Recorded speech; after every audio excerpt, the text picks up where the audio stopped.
हाय दोस्तों, ये तो आप सभी जानते हैं कि कुछ ही महीने में 1-2 महीने के अंदर जियो अपनी फाइबर टू होम यानी FFTH सर्विस लॉन्च करने वाला है। और इसको लॉन्च करने के लिए जियो ने और अपने 4G LTE नेटवर्क को सपोर्ट करने के लिए जियो ने कई लाखों करोड़ों रुपए इन्वेस्ट किए हैं ऑप्टिक फाइबर केबल्स को बिछाने के लिए।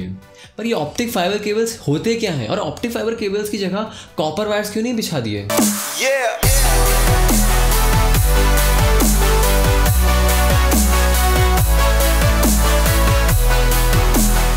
हाय दोस्तों, मैं हूं अपूर्व श्रीवास्तव। आप सभी का स्वागत करता हूं योर टेक दोस्त के नए एपिसोड में। आज मैं आपके सामने बात करूंगा फाइबर ऑप्टिक केबल्स की और उनके एडवांटेजेस और डिसएडवांटेजेस के बारे में।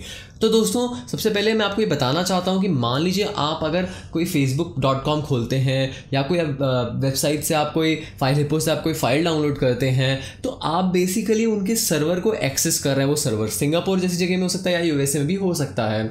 तो वो एक्सेस कैसे होता है, यानी आपके कंप्यूटर से उस कंप्यूटर तक कोई कनेक्शन तो होना चाहिए। अब वो आपके सामने रूटर है, इंटरनेट है, तो जो इंटरनेट है उसमें बेसिकली फाइबर ऑप्टिक केबल्स पड़े हुए हैं, under water fibre optic cables पड़े हुए हैं जो इंडिया को सिंगापुर, इंडिया को और कॉन्टिनेंट्स और कंट्रीज़ और USA जैसे कंट्रीज से कनेक्ट करते हैं। क्योंकि मैक्सिमम जो डेटा सेंटर्स हैं, भले वो फेसबुक का हो गया, भले वो गूगल का हो गया, वो सब USA में हैं और कई सारे जो एशियन डेटा सेंटर्स हैं वो सिंगापुर में हैं। तो हमारा यहाँ तक कनेक्शन होना बहुत इंपॉर्टेंट होता है। तो दोस्तों, जो कनेक्शन हम करते हैं दूसरे कंप्यूटर्स के साथ इंटरनेट पे, वो फाइबर ऑप्टिक केबल्स के थ्रू होता है। दोस्तों, फाइबर ऑप्टिक केबल्स काम कैसे करती हैं? बेसिक्स तो आप सब जानते होंगे। फाइबर ऑप्टिक केबल्स लाइट पे चलती हैं। बेसिकली दोस्तों, होता ये है कि एक स्ट्रैंड होता है। अगर इससे पहले मैं आपको एक बताना चाहता हूँ कि जो आपने फाइबर ऑप्टिक केबल्स कई लोगों ने अपने घर पे भी पहले देखा होगा, इसको एज हम डेकोरेशन पर्पस भी यूज़ किया करते हैं। तो दोस्तों, फाइबर ऑप्टिक केबल्स काम ऐसे करता है कि एक स्ट्रैंड होता है, एक थिन सा वायर होता है जिसकी थिकनेस लगभग 20 माइक्रोन से लेके 200 माइक्रोन तक हो सकती है।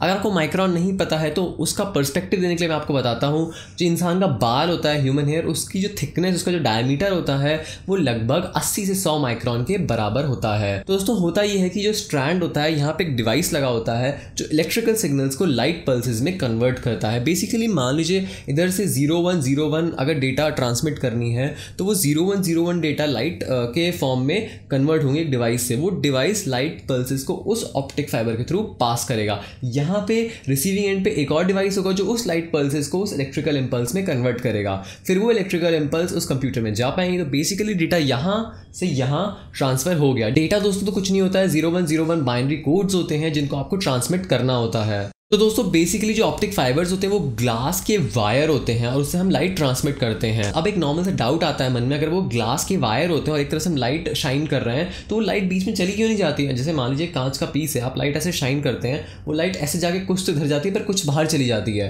तो ऐसा क्यों नहीं होता है? दोस्तों, बात ये होती है कि इस ग्लास वायर के चारों तरफ एक कोटिंग होती है दूसरे ग्लास की, उसको क्लैडिंग बोलते हैं। तो वो जो कोटिंग होती है उसका वो मतलब जो लोग शायद 11th-12th में हैं उनको थोड़ा सा आइडिया होगा रिफ्रैक्टिव इंडेक्स के बारे में। मैं ज़्यादा डिटेल में नहीं जाऊंगा, बट इतना बता देता हूं कि जो बाहर की जो रिफ्रैक्टिव इंडेक्स होती है वो कम होती है जो अंदर के ग्लास से। उससे होता ये दोस्तों कि जो थिन जो आपका मेन जो कोर है और उसके आगे जो क्लैडिंग है, इन दोनों में जो रिफ्रैक्टिव इंडेक्स डिफरेंस होता है। इन दोनों की सरफेस पे टोटल इंटरनल रिफ्लेक्शन नाम का एक फिनोमेना होता है। बेसिकली इसमें इतना आप जान लीजिए कि अगर आप लाइट को एक एंगल के ऊपर शाइन करें तो वो बाहर जाने की बजाय पूरी की पूरी अंदर रिफ्लेक्ट हो जाती है, भले ही ग्लास से टकरा रही है उसके बाद भी। तो दोस्तों, यही फिनोमेना ऑप्टिक फाइबर से भी यूज़ होता है। लाइट होती है वो इस क्रिटिकल एंगल पे शाइन की जाती है उस ऑप्टिक फाइबर केबल के अंदर कि वो रिफ्लेक्ट होती अदर एंड पे विदाउट मच लॉस पहुंच जाती है। दोस्तों, ये तो आपको पता ही होगा कि ऑप्टिक फाइबर जो बहुत ही एक्सपेंसिव होता है इसको ले करना।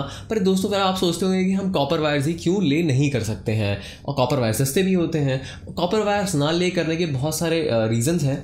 जैसे कि हम सब जानते हैं कोई भी मेटालिक कंडक्टर में रेजिस्टेंस होता है। यानी मान लीजिए हमने यहाँ से 0101 शाइन किया और वो यहाँ तक पहुँचते पहुँचते करंट खत्म हो गया क्योंकि रेजिस्टेंस इतना ज़्यादा था। तो लॉन्ग डिस्टेंस कम्युनिकेशन में कॉपर वायर्स उतना काम नहीं करते हैं। बार बार सिग्नल्स को हमें इंक्रीज़ करना पड़ेगा बीच में रिपीटर्स लगा के।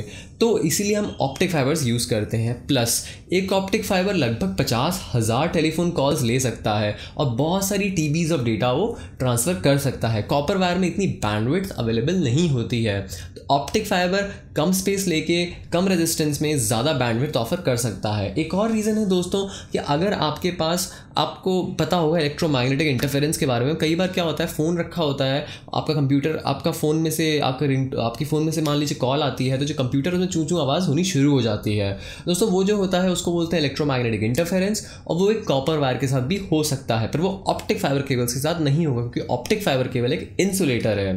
तो दोस्तों अगर जितने भी बाहर इलेक्ट्रोमैग्नेटिक वेव्स हैं उससे इंटरफेरेंस नहीं होता है ऑप्टिक फाइबर केबल्स में और कॉपर वायर्स में होता है। दोस्तों आई होप अभी तक आप समझ गए होंगे कि ऑप्टिक फाइबर एक्चुअली काम कैसे करता है और वो कॉपर वायर को हम क्यों यूज़ नहीं करते हैं लॉन्ग डिस्टेंस कम्युनिकेशन के लिए। आई होप आपको मेरा वीडियो पसंद आया होगा। ये एक शॉर्ट वीडियो था ऑप्टिक फाइबर केबल्स के ऊपर। अगर आपको इसमें कुछ समझ में नहीं आया तो प्लीज़ कमेंट करिए, वीडियो पसंद आया तो लाइक करिए, अगर आप मेरा वीडियो पहली बार देख रहे हैं तो सब्सक्राइब करिए। हम मिलेंगे अगले वीडियो में, तब तक के लिए थैंक यू।